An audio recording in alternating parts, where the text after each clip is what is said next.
Hi, welcome back to the channel guys. In this video, I'm going to show you how to see who visited my Facebook profile, right?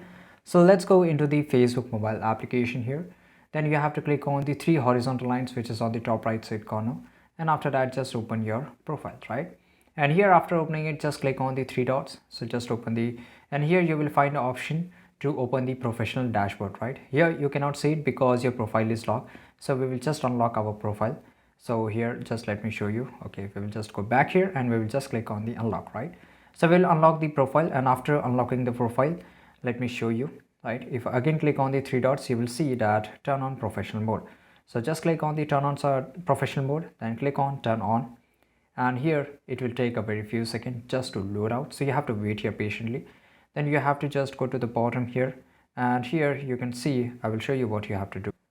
So guys, from here you have to just go back, okay, and basically you will get this option view tools in your profile after turning your profile into professional mode. And here guys, you have to just click on professional mode guide, okay, and after that you can see click on the inside. So just click on the inside and click on view inside, and after that it will load for a few seconds. And guys, this is very important, this is where you're going to see that who viewed your profile. So basically this is a place, if my profile reaches to a certain audience, then it will show here post engagement and everything, and here the audience, right, my followers and all that. So here I can see it, right? So this is it guys. If you found this video really useful, make sure to like this video, subscribe our channel, and see you guys in the next video.